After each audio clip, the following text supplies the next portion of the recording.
Nem só de grandes jogadores e excelentes convocações vive a seleção brasileira. E neste vídeo eu vou mostrar isso pra você. Vem comigo. Pra assinar uma obra de arte na Vila Belmiro. Esse Romero. Faz um Cachorro. Beleza, eu sou o Edu. Bem-vindos ao canal. Peço sua inscrição, seu like, seu comentário, interage com o vídeo de alguma maneira que ajude o canal a continuar crescendo, tá bom? Vamos pra seleção, vou montar uma seleção do goleiro ao ponto esquerda, tá? Porque recentemente eu fiz das convocações bizarras e dessa vez eu vou colocar, né, os piores. Com contexto de época também, porque além de tudo isso, tem jogador que é bom, mas o contexto de época não encaixa, tá bom? Mas vamos lá, vamos começar aqui com o nosso goleiro nessa seleção, começando com Alex Muralha no gol.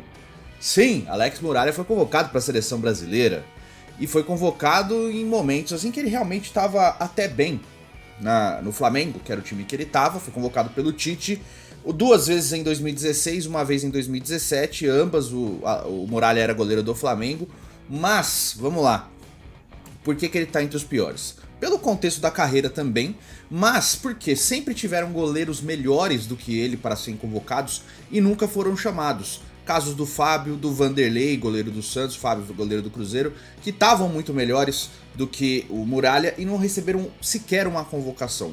Goleiros tão bons quanto os dois que eu citei já chegaram a ser convocados, como por exemplo o Marcelo Groi, goleiro que estava no Grêmio na época. Então assim, por que o Muralha e não esses aqui? Por isso que o Muralha tá aqui como goleiro escolhido, tá? Como menção honrosa eu coloquei o Doni, só que pro contexto o Doni jogou muito mais que o Muralha. O Doni estava na Roma, ele foi convocado pelo Dunga por 4 temporadas seguidas. 2007, 2008, 2009 e 2010 ele foi goleiro reserva da seleção na Copa do Mundo, goleiro reserva do Júlio César, tá? Eu coloco porque eu não acho o Doni foi um grande goleiro, mas ele viveu sim bons momentos na Roma e teve o contexto que ele também foi campeão da Copa América pela seleção brasileira, pegando pênalti e tudo, que era um grande pegador de pênaltis. Então por isso que o Muralha está acima do Rony pra mim. Lateral direito escolhido é o Daniel Alves, não pela carreira toda, e também sem contar o que ele fez recentemente, né, o homem que está na Espanha, mas pela convocação no mau momento dele, esportivamente falando, e porque ele não merecia ser convocado, que é para a Copa do Mundo do ano passado. O Daniel Alves foi para a Copa do Mundo convocado pelo Tite, o Tite falou que ele estava voando fisicamente, estava num momento muito bom, não estava jogando de lateral no Pumas, estava afastado do Pumas, treinando separado no Barcelona para manter a forma física. Ainda assim, foi para a Copa do Mundo aos 39 anos, o Tite bancou e não bancou ele durante a Copa do Mundo porque preferiu usar o Éder Militão na lateral do que o Daniel Alves. O Daniel Alves jogou mesmo contra Camarões no jogo que ele colocou as reservas. De resto, o Tite não confiou no Daniel Alves para isso. Levou por gratidão, levou porque confiava que ganharia a Copa do Mundo e levou para fazer uma homenagem. Se ferrou, pagou pelo próprio erro. De novo, né, Tite? De novo. Zagueiros. Os meus escolhidos, o primeiro é o Dória, que estava no Botafogo, e sim, era um bom zagueiro no Botafogo, mas pela carreira em si, o Dória não foi o grande zagueiro que aparentava que seria. Ele foi convocado em 2013 pelo Felipão, se eu não me engano, no jogo contra a Bolívia. O Brasil venceu aquele jogo 3-1, né? Inclusive gol do Leandro, que era do Palmeiras, Série B. Mas o Botafogo tinha o Dória era zagueiro do Botafogo que foi convocado. O Dória depois, hoje ele joga no Santos Laguna do México, onde ele construiu basicamente a carreira dele, jogando no futebol mexicano. E teve alguns momentos no São Paulo também, mas nada de espetacular. Aparentava que seria um grande zagueiro de marcar a geração e não foi. Por exemplo, o Breno foi muito mais zagueiro do que o Dória. E o Dória aparentava que seria tipo um Breno. Breno de começo de carreira, tá? Não o Breno depois do que aconteceu na Alemanha. O outro zagueiro é o Dante, o amigo dos alemães. O Dante que estava no Bayern de Munique na época, estava num grande time. E ali meio que maquiou o que o Dante ia ser na seleção brasileira, né? O Dante foi convocado entre 2013 e 2014 pelo Felipão, foi para a Copa do Mundo, foi jogar o jogo contra a Alemanha, aquele 7-1, e saiu na imprensa que o Dante era amigo dos alemães e conhecia estratégias para vencer a Alemanha. Bom, a gente sabe muito bem o que aconteceu, né? O Dante acabou marcado também por tudo que aconteceu naquela Copa do Mundo, mas, enfim, no jogo que precisou dele, ele foi mais um no meio daquela bagunça toda e acabou justificando a presença dele nessa lista aqui, tá bom? Por isso que eu disse no começo, tem bons jogadores, mas o contexto acaba agravando a situação. Lateral esquerdo, para mim, Michel Bastos. Tivemos laterais piores tecnicamente do que o Michel Bastos, mas por que ele é a minha escolha? O Michel Bastos foi convocado em 2009 e em 2010 pelo Dunga, tá? O Dunga que não gostava do Marcelo, que é um dos maiores laterais que a gente já teve, né? Não na seleção, até acho que ficou devendo demais na seleção, mas pela carreira. O Dunga não gostava do Marcelo, então ele preferia convocar outros jogadores. E aí ele resolveu bancar o Michel Bastos na seleção brasileira como lateral esquerdo titular. Sendo que o Michel Bastos jogava no Lyon e era meia direita. E no Lyon ele realmente era muito bom, estava jogando muito bem. Mas na lateral ele era um jogador comum e foi para a Copa do Mundo para ser um jogador comum. E foi assim que aconteceu. Então assim, a seleção precisava de um lateral esquerdo, o Dunga por picuinha com o Marcelo não quis levar ele para a Copa do Mundo, resolveu bancar o Michel Bastos, que acabou sendo vítima da escalação do Dunga. Se fosse usado como meio campista, como poderia ter sido usado, o Dunga deveria ter usado ele como meio campista na contusão do Elano, não usou e preferiu queimar o jogador. Então Michel Bastos acabou sendo minha escolha aqui, tá? 2009 e 2010 convocado pelo Dunga. Meio de campo, começando aqui com o nosso querido Arthur Melo. O Arthur é um jogador que eu acho muito interessante, eu acho que tem muito potencial, só que o Arthur já está chegando aos 27 anos. E desde que ele foi para a Europa, ele tem, sei lá, uma temporada boa. E isso, sendo otimista, uma temporada boa no Barcelona. De resto, o Arthur, infelizmente, não conseguiu corresponder às expectativas. Mas bastou ele cruzar o oceano para que ele fosse convocado para a seleção brasileira, porque quando ele era jogador do Grêmio, não servia. Cruzou o oceano, passou a ser convocado para a seleção brasileira, inclusive como titular. Foi campeão da Copa América em 2019 como titular, fez até uma boa Copa América. Mas enfim, de 2019 a 2020 foi convocado pelo Dunga, acabou que ele teve maus momentos, machucou algumas vezes. Bastou que ele voltasse a performar minimamente bem na Juventus em 2, 3 rodadas que o Dunga voltou a convocá-lo para a seleção brasileira, né, como jogador da Juventus. Então, cara, por isso que eu escolhi o Arthur. Não porque eu não goste dele, eu até gosto, mas eu acho que pro Tite, olhando agora, bastava muito pouco que você fizesse na Europa para que você recebesse uma convocação, enquanto a gente tinha aqui André, Danilo, João Gomes jogando 1000 vezes melhor que o Arthur e nunca foram chamados. Nunca foram chamados. Por isso que a gente sempre pregou esse discurso. Basta você cruzar o oceano que você vira jogador da seleção. E o Tite fez isso, infelizmente, tá? Porque poderia ter chamado outros jogadores em determinados momentos. Segundo nome do meu meio de campo é o Eduardo Costa, volante, que foi convocado pelo Felipão em 2001, quando estava no Grêmio, e depois, quando ele se transferiu por Bordeaux. O Felipão assumiu a seleção num momento de troca ali, depois da saída do Leão, após o fiasco da seleção brasileira na Copa das Confederações de 2001.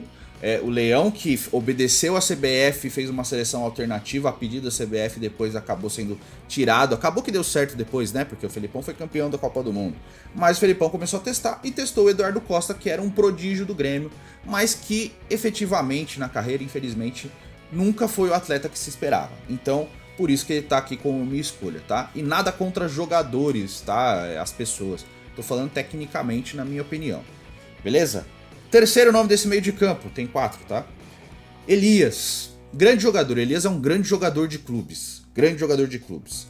Mas a insistência dele na seleção realmente me incomodou. O Elias foi convocado primeiramente pelo Mano Menezes como jogador do Corinthians, depois do Sporting, tá? O Elias, que no Brasil jogou muito bem por Corinthians e por Flamengo, mas pelo Sporting, pelo Atlético de Madrid, não jogou nada. E era um grande jogador.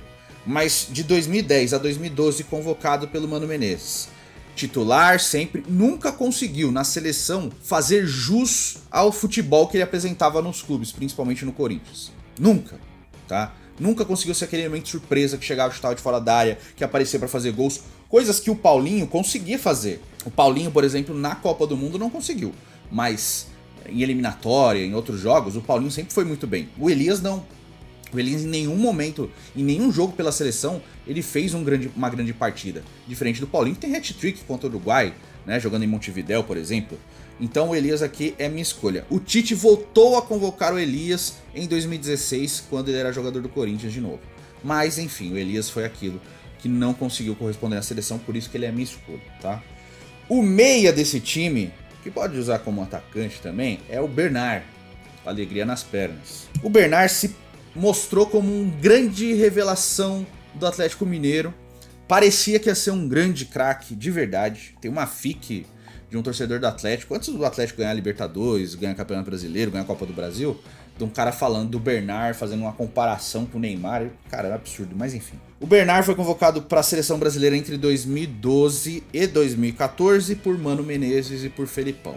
O fato é, o Bernard também, assim como o Dante, ele virou um bode expiatório para todas as desgraças que aconteceram na seleção em 2014, né? Por quê? Porque o Bernard, desde então, desde a Copa do Mundo, nunca mais foi chamado para a seleção. Ele era uma solução e passou a ser um problema e passou a ser um ponto focal, né? Outros jogadores, por exemplo, que participaram daquele jogo voltaram para a seleção normalmente. O William, Davi Luiz, Marcelo, vários jogaram, né? Luiz Gustavo, vários jogaram pela seleção de novo depois, né? O próprio Hulk, mas o Bernard nunca mais foi chamado. Ele tá escolhido aqui por quê? Porque quando precisou dele em campo, ele não conseguiu corresponder. Infelizmente também por causa do contexto todo que estava acontecendo, né? Aquela patifaria que foi a Copa do Mundo de 2014. Então, o Bernard é mais uma vítima, mas ele está escolhido aqui por causa do critério que eu tô analisando aqui no vídeo, tá? O atacante desse time. Bom, obviamente eu escolhi o Taison, tá? O Taison é a minha escolha óbvia. Porque o Taison, apesar de ser um grande jogador de clube, ele nunca justificou em campo as convocações que ele recebeu para a seleção brasileira. O Tite insistiu no Taison por 2 anos, entre 2016 e 2018, tá? Levou o Taison para a Copa do Mundo e em nenhum momento da Copa do Mundo, o Tite confiou no Taison para que ele entrasse em campo. Nem nos momentos em que precisava disso, porque o Neymar estava mal fisicamente. Em nenhum momento o Tite bancou a convicção dele. A convocação do Daniel Alves, para mim, na Copa do Mundo de 2022, foi a mesma coisa que ele fez com o Taison em 2018. Eu não entendi o motivo, mas ele levou o cara. O Taison justificava muito mais uma convocação do que a do Daniel Alves, mas para mim, o universo dessas convocações é o mesmo, tá? Alguma coisa o Tite quis levar para seu parça, o amigo do grupo, alguma coisa assim. Enfim, né? Infelizmente pro Taison, e ele fez isso, tá? E o atacante desse time, era normal que eu colocasse o Afonso Alves, tá? Mas eu vou colocar o Jô. O Jô que foi convocado em 2008 pelo Dunga, quando jogador do Manchester City, e em 2013 e 14 pelo Felipão, para a Copa do Mundo, e Copa das Confederações e Copa do Mundo, tá bom? Bom, por que o Jô? O Jô, ele tem até números razoáveis pela seleção, mas o que me pega aqui é que o Felipão, principalmente, ele bancou o Jô, com o Jô não jogando bem no Galo, com o Jô usando o Atlético Mineiro para fazer pré-temporada para chegar bem na Copa do Mundo, né? Vivia machucado nos jogos do Galo e foi para a Copa do Mundo para tentar estar bem preparado, porque o Felipão quis bancar, quis fazer uma família escolar e parte 2 em 2014. E o Jô, infelizmente, não correspondeu à expectativa, né? Nem o Fred, nem o Jô. Mas eu nem consigo colocar os dois no mesmo patamar. O Fred é 1000 vezes melhor que o Jô, tá bom? Eu acho que o Jô foi um bom jogador, tá? Ele encerrou a carreira recentemente. Mas não para a seleção brasileira. Além disso, o Jô tá aqui por quê? Porque na época a gente tinha o Diego Costa como possível selecionável e o Felipão resolveu comprar uma briga, dizendo pra que Diego Costa quando a gente tem o Jô e o Fred. E a gente precisava do Diego Costa na época, que era um dos melhores atacantes do futebol europeu naquele período. Então, por isso que o Jô é o meu escolhido. É lógico que tem as menções honrosas, né? Como eu disse o Doni lá no gol, eu também coloquei aqui o Richarlison como lateral esquerdo, porque o Richarlison era um grande volante e não era um lateral esquerdo tão bom, né? Ele foi convocado como lateral esquerdo para a seleção brasileira pelo Dunga em 2008. Também tem o Leomar, por causa do Leão, né? O Leão mesmo dizia que o Leomar era um volante nota 7, levou ele para ser capitão da seleção brasileira, Copa das Confederações 2001. O Arouca, que era um grande jogador no Santos, mas na seleção brasileira foi muito mal, inclusive deu um gol de graça para a Inglaterra, uma derrota do Brasil para a Inglaterra no amistoso 2-1. Quem mais? O Fernando Benegaso, convocado pelo Dunga, campeão da Copa América também, jogador do Bordeaux, acho jogador fraco. Jadson, pelo Shakhtar Donetsk, que foi convocado pelo Mano Menezes em 2010 e 2011. O Jadson nunca correspondeu na seleção que ele jogava nos clubes, embora seja um grande jogador de clubes. Gil, do Corinthians, não zagueiro, o atacante, tá? O Gil, do começo do século, foi convocado pelo Parreira em 2003, em algumas oportunidades, nunca correspondeu, e o Gil nunca foi um grande atacante, tá? E teve um momento bom no Corinthians, depois de Corinthians nunca jogou bola em lugar nenhum. Temos o Carlos Eduardo, que era meia do Hoffenheim, e depois foi convocado pelo Dunga em 2009, e depois pelo Mano em 2010, já como meia do Rubin Kazan. Quem mais? Dudu Cearense, convocado pelo Dunga em 2006 e 2007 como jogador do CSKA, já não jogando bem. Então temos aqui as menções honrosas. Claro, o Afonso Alves, que foi convocado pelo Dunga em 2007, foi campeão da Copa América também, atacante do Heerenveen, tá bom? Essa é a minha lista, quero saber a sua, diz aí nos comentários, tá certo? Quem que você lembra aí que você não gostava na seleção, diz aí, tamo junto e até o próximo vídeo, valeu!